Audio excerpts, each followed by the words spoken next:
Assalamualaikum dan selamat sejahtera. Yang saya hormati Puan Zaidah binti Badrudin selaku pensyarah KBP 3083. Saya Fadiha binti Abdul Rahman. Baiklah, pada hari ini saya akan berkongsi mengenai pengalaman dalam mengusahakan tanaman cili gulai. Sebelum ini saya telah cuba untuk menanam tanaman halia. Namun begitu atas sebab beberapa kekangan yang dihadapi semasa perintah kawanan pergerakan, jadi saya telah menukar kepada tanaman cili gulai.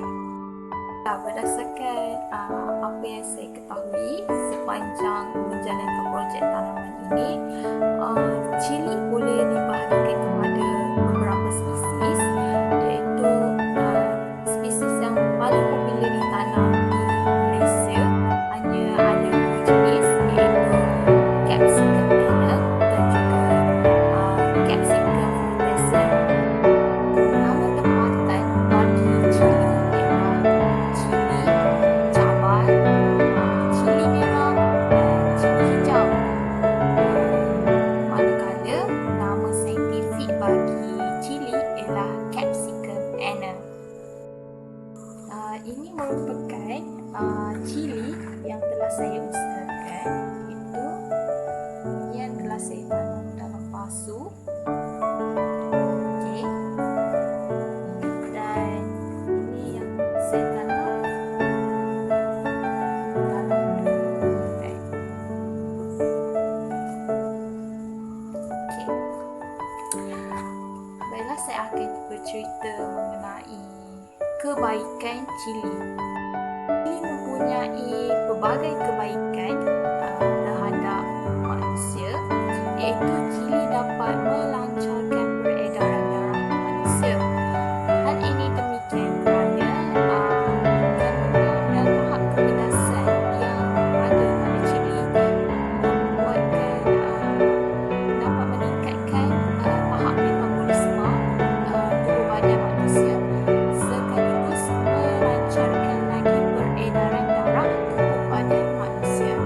Seterusnya, cili juga dapat mengurangkan risiko terkena penyakit parah prostat bagi lelaki. Menurut pembacaan saya, daun cili juga boleh digunakan untuk mengubati penyakit kayak, di mana daun cili akan diambil dan ditumbuk secara kasar, kemudian disambungkan dengan sedikit kapur dan diletakkan pada bahagian yang terkena kayak tersebut. Kemudian bagi proses untuk penyemaian, saya telah menyemai biji benih ke dalam tapak semaian. Itu saya menggunakan sarang telur sebagai tapak semaian untuk cili gulai ini. Telah menebuk bahagian belakang sarang telur ini supaya ada saluran pengaliran air bagi mengelakkan air daripada bertakung dalam tapak. Okey. Pertama sekali, saya telah masukkan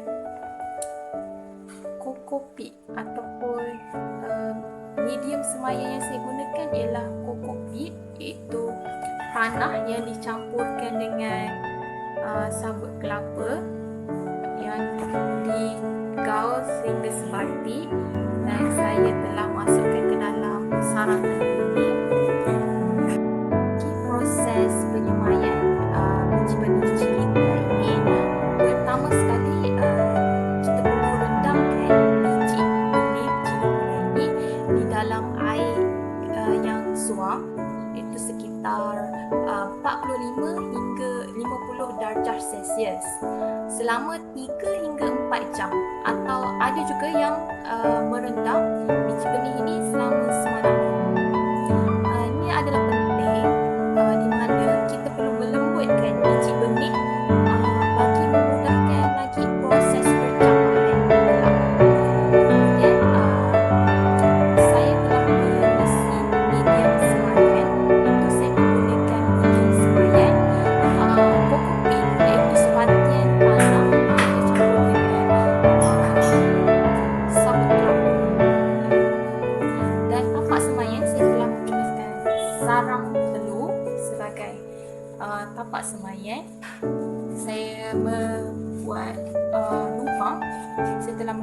lubang di bahagian bawah sarang telur ini bagi sebagai apa?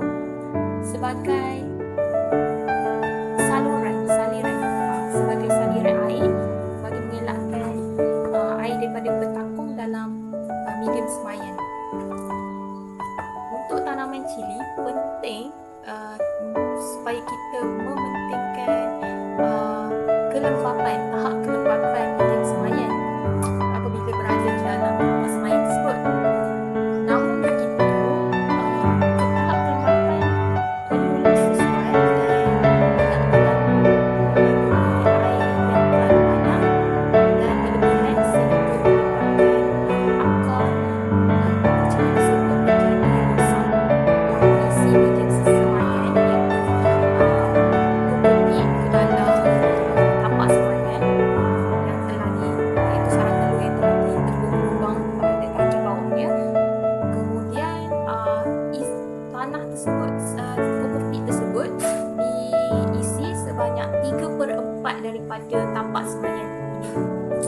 Kemudian medium semayan tersebut dilembapkan dan dibasuhkan dengan air supaya proses pencampahan tidak terjejas. Seterusnya saya telah menyediakan lubang pada bahagian tengah medium dengan menggunakan rantai kayu. Jika kita tak nak menggunakan rantai kayu, kita boleh menggunakan jari juga. Namun begitu penting untuk kita pakai sarung tangan agar tidak untuk dimasuki tanah dan sebagainya. Jika anda menggunakan rantai, anda boleh cucuk rantai tersebut dan membuat sedikit lubang di bahagian tengah medium semayan, dan kemudian anda masukkan biji benih ke dalam medium semayan yang telah dibuka lubangnya tadi. Kemudian setelah selesai, kambuskan semula tanah medium tersebut. Selesai, letakkan tapak semayan yang telah diisikan dengan biji benih semayan tadi di tempat yang teduh, dan pastikan medium semayan tidak mengandungi air yang bertakung. Sebab itu saya menekankan di sini bahawa penting bagi kita, terutamanya yang ingin menggunakan bahan kitas gula seperti sarang telur ini atau apa-apa jua bahan, dengan menyediakan lubang pada bahagian bawah sebagai salah satu saluran pengaliran air yang lancar bagi mengelakkan air daripada bertakung dalam medium semayan tersebut. Seterusnya, sediakan untuk proses pemindahan anak pokok, pastikan kita menyediakan pasu yang besar bagi membolehkan kita memindah anak pokok cili yang telah tumbuh dalam tapak semayan tadi. Okey, di sini saya telah menyediakan pasu yang agak besar di sini. Okey, dan saya telah masukkan 3/4 tanah ke dalam pasu tersebut, dan saya telah membuat lubang dengan menggunakan sudik tangan. Okey, untuk buat lubang ni pastikan anda gunakan sudik tangan ya, di tengah-tengah permukaan tanah tersebut, dan saya masukkan anak pokok cili yang telah tumbuh daripada tapak semayan tadi. Okey, jika dilihat di sini, okey, dengan masukkan anak pokok tersebut dalam lubang pada permukaan lubang. Okey. Kemudian saya letakkan segenggam baja tahi ayam dengan menggunakan sarung tangan ke dalam bekas penyiram, dan saya larutkan dengan air.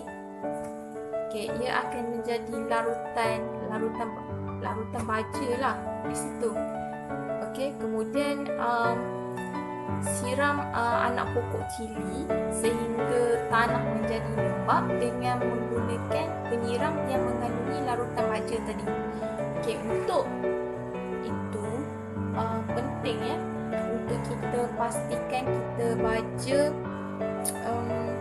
pokok cili kita 2 minggu sekali, sebanyak 2 minggu sekali.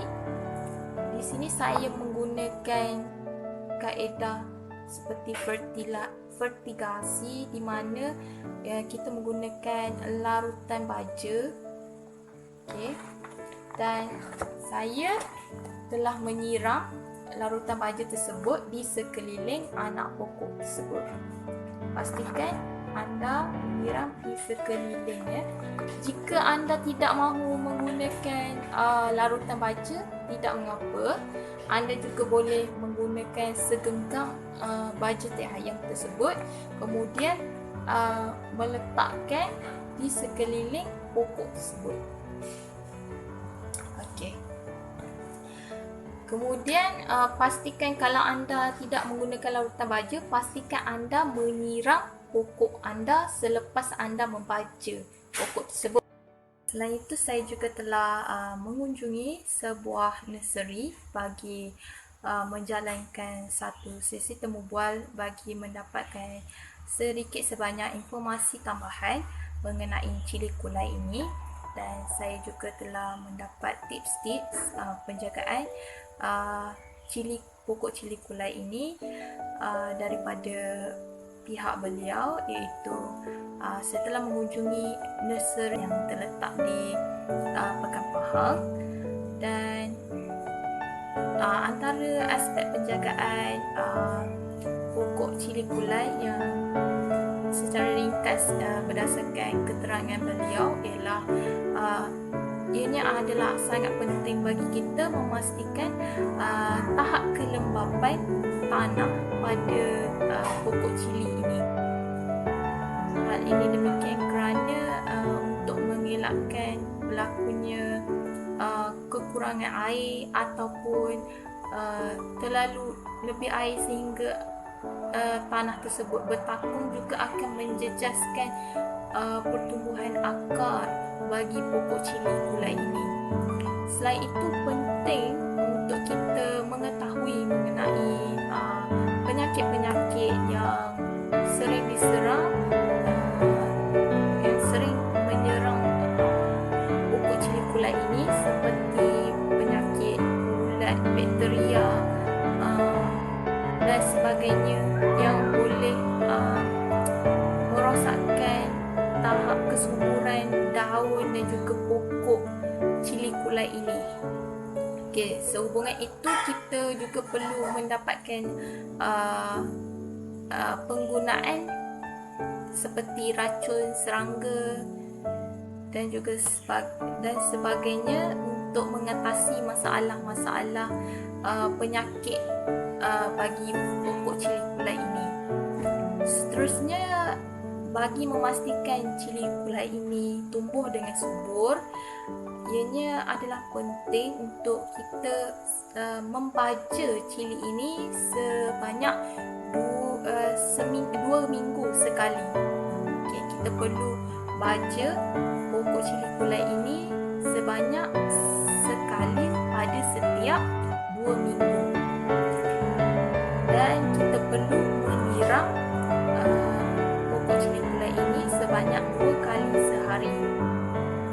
Dan apabila anda ingin melakukan pemindahan anak pokok tersebut, pastikan anda melakukan proses pemindahan anak pokok tersebut pada waktu petang atau lewat petang.